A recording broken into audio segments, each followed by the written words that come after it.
The Jungle by Upton Sinclair, Chapter 15. The beginning of these perplexing things was in the summer, and each time Ona would promise him with terror in her voice that it would not happen again, but in vain. Each crisis would leave Jurgis more and more frightened, more disposed to distrust Elzbieta's consolations, and to believe that there was some terrible thing about all this that he was not allowed to know. Once or twice in these outbreaks he caught Ona's eye, and it seemed to him like the eye of a hunted animal. There were broken phrases of anguish and despair now and then amid her frantic weeping. It was only because he was so numb and beaten himself that Jurgis did not worry more about this, but he never thought of it except when he was dragged to it. He lived like a dumb beast of burden, knowing only the moment in which he was. The winter was coming on again, more menacing and cruel than ever. It was October and the holiday rush had begun. It was necessary for the packing machines to grind till late at night, to provide food that would be eaten at Christmas breakfasts. And Maria and Elzbieta and Ona, as part of the machine, began working 15 or 16 hours a day. There was no choice about this. Whatever work there was to be done they had to do, if they wished to keep their places. Besides that, it added another pittance to their income, so they staggered on with the awful load. They would start work every morning at 7 and eat their dinners at noon, and then work until 10 or 11 at night without another mouthful of food. Jurgis wanted to wait for them, to help them home at night, but they would not think of this. The fertilizer mill was not running overtime, and there was no place for him to wait save in a saloon. Each would stagger out into the darkness and make her way to the corner where they met, or if the others had already gone, would get into a car and begin a painful struggle to keep awake. When they got home, they were always too tired either to eat or to undress. They would crawl into bed with their shoes on and lie like logs. If they should fail, they would certainly be lost. If they held out, they might have enough coal for the winter. A day or two before Thanksgiving Day, there came a snowstorm. It began in the afternoon, and by evening 2 inches had fallen. Jurgis tried to wait for the women, but went into a saloon to get warm, and took 2 drinks, and came out, and ran home to escape from the demon. There he lay down to wait for them, and instantly fell asleep. When he opened his eyes again, he was in the midst of a nightmare, and found Elzbieta shaking him and crying out. At first he could not realize what she was saying. Ona had not come home. What time was it, he asked. It was morning, time to be up. Ona had not been home that night, and it was bitter cold and a foot of snow on the ground. Jurgis sat up with a start. Maria was crying with fright, and the children were wailing in sympathy, little Stanislovus in addition, because the terror of the snow was upon him.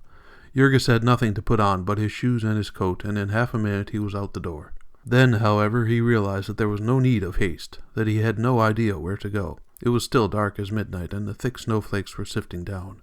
Everything was so silent that he could hear the rustle of them as they fell. In the few seconds that he stood there hesitating, he was covered white. He set off at a run for the yard, stopping by the way to inquire in the saloons that were open. Ona might have been overcome on the way, or else she might have met with an accident in the machines. When he got to the place where she worked, he inquired of one of the watchmen. There had not been any accident, so far as the man had heard. At the time office, which he found already open, the clerk told him that Ona's check had been turned in the night before, showing that she had left her work. After that, there was nothing for him to do but wait, pacing back and forth in the snow meantime to keep from freezing. Already the yards were full of activity. Cattle were being unloaded from the cars in the distance, and across the way the beef luggers were toiling in the darkness, carrying 200-pound quarters of bullocks into the refrigerator cars.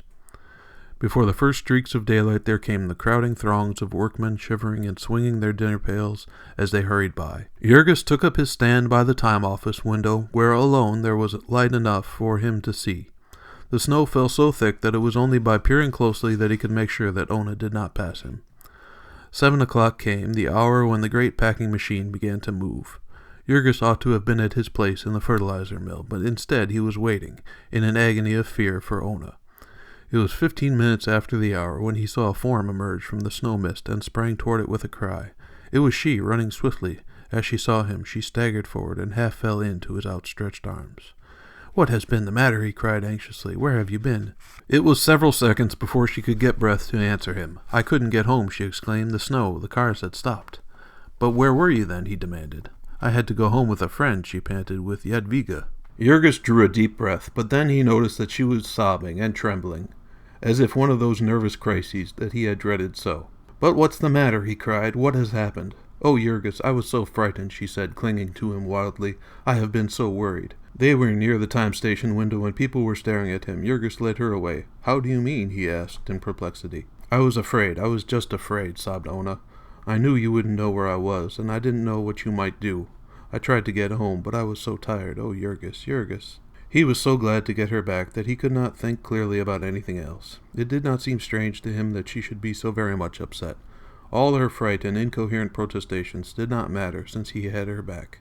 He let her cry away her fears, and then, because it was nearly 8 o'clock, and they would lose another hour if they delayed, he left her at the packing-house door, with her ghastly white face and her haunted eyes of terror. There was another brief interval. Christmas was almost come, and because the snow still held, and the searching cold, morning after morning Jurgis half carried his wife to her post, staggering with her through the darkness, until at last, one night, came the end. It lacked but 3 days of the holidays. About midnight Maria and Elzbieta came home, exclaiming in alarm when they found that Ona had not come. The two had agreed to meet her, and after waiting had gone to the room where she worked, only to find that the ham-wrapping girls had quit work an hour before and left. There was no snow that night, nor was it especially cold, and still Ona had not come. Something more serious must be wrong this time. They aroused Jurgis, and he sat up and listened crossly to the story. "She must have gone home again with Jadwiga," he said. "Jadwiga lived only 2 blocks from the yards, and perhaps she had been tired. Nothing could have happened to her, and even if there had, there was nothing could be done about it until morning." Jurgis turned over in his bed and was snoring again before the two had closed the door. In the morning, however, he was up and out nearly an hour before the usual time. Jadwiga Marcinkus lived on the other side of the yards, beyond Halsted Street, with her mother and sisters, in a single basement room, for Mikolas had recently lost one hand from blood poisoning, and their marriage had been put off forever. The door of the room was in the rear, reached by a narrow court, and Jurgis saw a light in the window and heard something frying as he passed. He knocked, half expecting that Ona would answer. Instead, there was one of Jadwiga's little sisters, who gazed at him through a crack in the door. "Where is Ona?" he demanded. And the child looked at him in perplexity. "Ona?" she said. "Yes," said Jurgis. "Isn't she here?" "No," said the child. And Jurgis gave a start. A moment later came Jadwiga, peering over the child's head. When she saw who it was, she slid around out of sight, for she was not quite dressed. "Jurgis must excuse her," she began. "Her mother was very ill." "Ona isn't here?" Jurgis demanded, too alarmed to wait for her to finish. "Why, no," said Jadwiga. "What made you think she would be here? Had she said she was coming?" "No," he answered, "but she hasn't come home, and I thought she would be here the same as before." "As before?" echoed Jadwiga in perplexity. "The time she spent the night here," said Jurgis. "There must be some mistake," she answered quickly. "Ona has never spent the night here." He was only half able to realize her words. Why, he exclaimed, 2 weeks ago, Jadwiga. She told me so. The night it snowed and she could not get home." "There must be some mistake," declared the girl again. "She didn't come here." He steadied himself by the door-sill, and Jadwiga, in her anxiety, for she was fond of Ona, opened the door wide, holding her jacket across her throat. "Are you sure you didn't misunderstand her?" she cried. "She must have meant somewhere else. She said here," insisted Jurgis. "She told me all about you and how you were and what you said. Are you sure? You haven't forgotten you weren't away?" "No, no," she exclaimed. And then came a peevish voice. "Jadwiga, you are giving the baby a cold. Shut the door." Jurgis stood for half a minute more, stammering his perplexity through an eighth of an inch of crack, and then, as there was really nothing more to be said, he excused himself and went away. He walked on, half-dazed, without knowing where he went. Ona had deceived him. She had lied to him. And what could it mean? Where had she been? Where was she now? He could hardly grasp the thing, much less try to solve it, but 100 wild surmises came to him. A sense of impending calamity overwhelmed him. Because there was nothing else to do, he went back to the time office to watch again. He waited until nearly an hour after 7, and then went to the room where Ona worked to make inquiries of Ona's forelady. The forelady, he found out, had not yet come. All the lines of cars that came from downtown were stalled. There had been an accident in the powerhouse, and no cars had been running since last night. Meantime, however, the ham wrappers were working away, with someone else in charge of them. The girl who answered Jurgis was busy, and as she talked she looked to see if she were being watched. Then a man came up wheeling a truck. He knew Jurgis for Ona's husband, and was curious about the mystery. "Maybe the cars had something to do with it," he suggested. "Maybe she had gone downtown." "No," said Jurgis, "she never went downtown." "Perhaps not," said the man. Jurgis thought he saw him exchange a swift glance with the girl as he spoke, and he demanded quickly, "What do you know about it?" But the man had seen that the boss was watching him. He started on again, pushing his truck. "I don't know anything about it," he said over his shoulder. "How should I know where your wife goes?" Then Jurgis went out again and paced up and down before the building. All morning he stayed there with no thought of his work. About noon he went to the police station to make inquiries, and then came back again for another anxious vigil. Finally, toward the middle of the afternoon, he set out for home once more. He was walking out Ashland Avenue. The streetcars had begun running again, and several passed him, packed to the steps with people. The sight of them set Jurgis to thinking again of the man's sarcastic remark, and half involuntarily he found himself watching the cars, with the result that he gave a sudden, startled exclamation and stopped short in his tracks. Then he broke into a run. For a whole block he tore after the car, only a little ways behind. That rusty black hat with the drooping red flower, it might not be Ona's, but there was very little likelihood of it. He would know for certain very soon, for she would get out 2 blocks ahead. He slowed down and let the car go on. She got out, and as soon as she was out of sight on the side street, Jurgis broke into a run. Suspicion was rife in him now, and he was not ashamed to shadow her. He saw her turn the corner near their home, and then he ran again, and saw her as she went up the porch steps of the house. After that he turned back, and for 5 minutes paced up and down, his hands clenched tightly, and his lips set, his mind in a turmoil. Then he went home and entered. As he opened the door he saw Elzbieta, who had also been looking for Ona, and had come home again. She was now on tiptoe, and had a finger on her lips. Jurgis waited until she was close to him. "Don't make any noise," she whispered hurriedly. "What's the matter?" he asked. "Ona is asleep," she panted. "She's been very ill. I'm afraid her mind's been wandering, Jurgis. She was lost on the street all night, and I've only just succeeded in getting her quiet." "When did she come in?" he asked. "Soon after you left this morning," said Elzbieta. "And has she been out since?" "No, of course not. She's so weak, Jurgis, she—" And he set his teeth hard together. "You are lying to me," he said. Elzbieta started and turned pale. "Why?" she gasped. "What do you mean?" But Jurgis did not answer. He pushed her aside and strode to the bedroom door and opened it. Ona was sitting on the bed. She turned a startled look upon him as he entered. He closed the door in Elzbieta's face and went toward his wife. "Where have you been?" he demanded. She had her hands clasped tightly in her lap, and he saw that her face was as white as paper, and drawn with pain. She gasped once or twice as she tried to answer him, and then began, speaking low and swiftly, "Jurgis, I think I have been out of my mind. I started to come home last night, and I could not find the way. I walked all night, I think, and I only got home this morning." "You needed a rest," he said in a hard tone. "Why did you go out again?"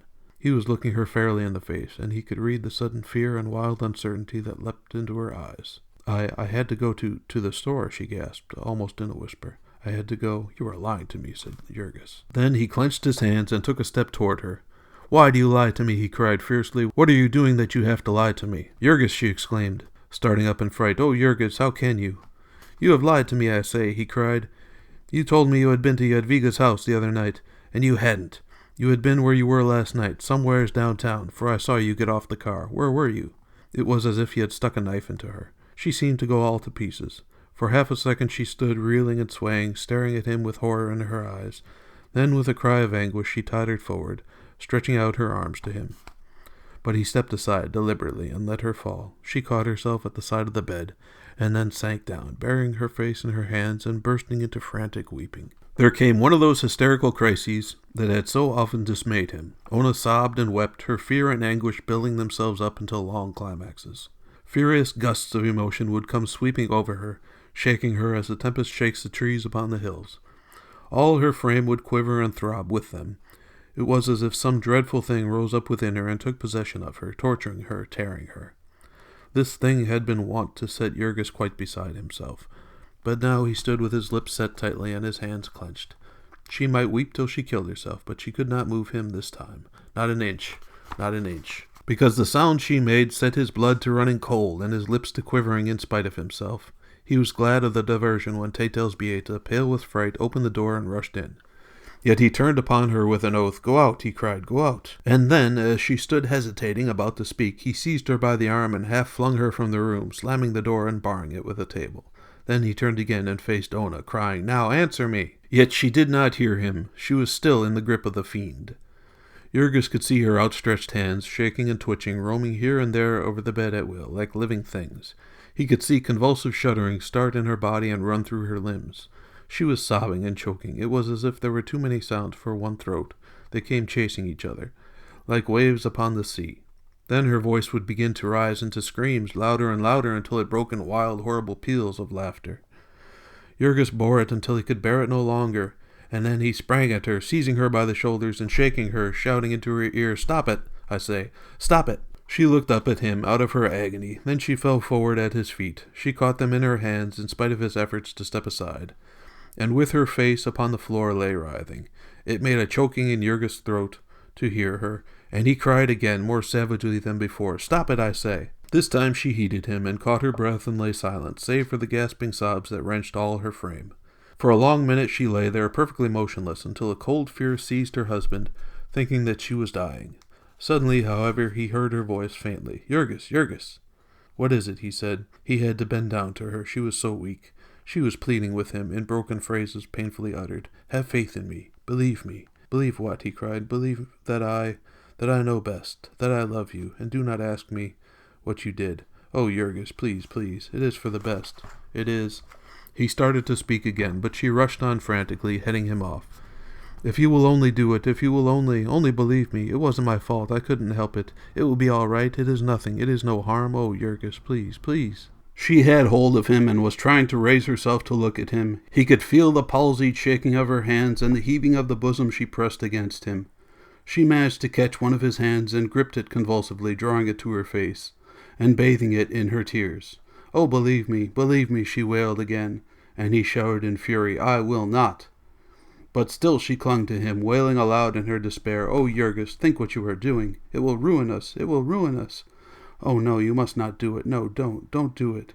You must not do it. It will drive me mad. It will kill me. No, Jurgis, I am crazy. It is nothing. You do not really need to know. We can be happy. We can love each other just the same. Oh, please, please believe me." Her words fairly drove him wild. He tore his hands loose and flung her off.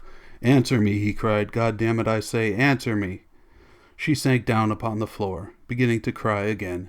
It was like listening to the moan of a damned soul, and Jurgis could not stand it. He smote his fist upon the table by his side and shouted again at her, "Answer me!" She began to scream aloud, her voice like the voice of some wild beast. I can't do it." "Why can't you do it?" he shouted. "I don't know how." He sprang and caught her by the arm, lifting her up and glaring into her face. "Tell me where you were last night," he panted. "Quick, out with it." Then she began to whisper, one word at a time. "I was in a house downtown." "What house? What do you mean?" She tried to hide her eyes away, but he held her. "Miss Henderson's house," she gasped. He did not understand at first. "Miss Henderson's house," he echoed, and then suddenly, as in an explosion, the horrible truth burst over him, and he reeled and staggered back with a scream.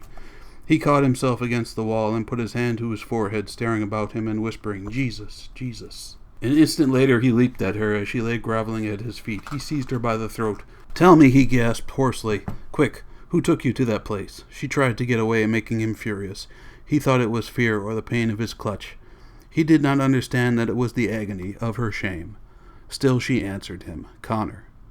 "Connor," he gasped. "Who is Connor?"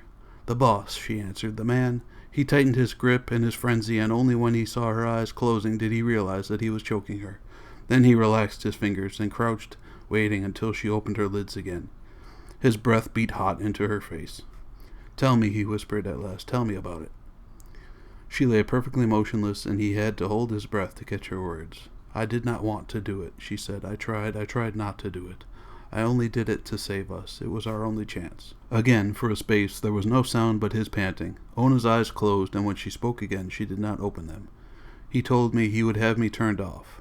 He told me we would all of us lose our places. We could never get anything to do here again. He meant it. He would have ruined us." Jurgis's arms were shaking so that he could scarcely hold himself up, and lurched forward now and then as he listened. When did this begin?" he gasped. "At the very first," she said. She spoke as if in a trance. It was their plot, Miss Henderson's plot. She hated me, and he wanted me. He used to speak to me out on the platform. Then he began to make love to me. He offered me money. He begged me. He said he loved me. Then he threatened me. He knew all about us. He knew we would starve. He knew your boss. He knew Maria's. He would hound us to death, he said. Then he said we would all of us be sure of work, always. Then one day he caught hold of me. He would not let go. Where was this? In the hallway at night, after everyone had gone. I could not help it. I thought of you, of the baby, of mother and the children. I was afraid of him, afraid to cry out. A moment ago her face had been ashen gray. Now it was scarlet. She was beginning to breathe hard again. Jurgis made not a sound. That was 2 months ago. Then he wanted me to come to that house. He wanted me to stay there. He said all of us, that we would not have to work. He made me come there, in the evenings. I told you, you thought I was at the factory. Then one night it snowed and I couldn't get back. And last night the cars were stopped. It was such a little thing, to ruin us all. I tried to walk, but I couldn't. I didn't want you to know. It would have been all right. We could have gone on just the same. You need never have known about it. He was getting tired of me. He would have let me alone soon. I am going to have a baby. I am getting ugly. He told me that. Twice he told me. Last night. He kicked me last night, too. And now you will kill him. You will kill him, and we shall die. All this she had said without a quiver. She lay still as death, not an eyelid moving. And Jurgis, too, said not a word. He lifted himself by the bed and stood up.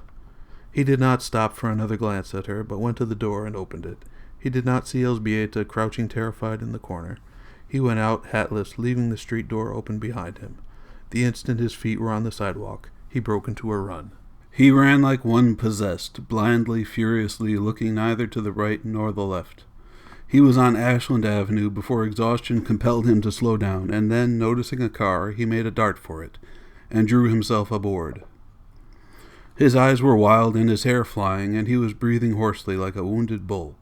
But the people on the car did not notice this particularly. Perhaps it seemed natural to them that a man who smelt as Jurgis smelt should exhibit an aspect to correspond. They began to give way before him as usual. The conductor took his nickel gingerly with the tips of his fingers, and then left him with the platform to himself. Jurgis did not even notice it. His thoughts were far away. Within his soul it was like a roaring furnace. He stood waiting, crouching as if for a spring. He had some of his breath back when the car came to the entrance of the yards, and so he leaped off and started again, racing at full speed.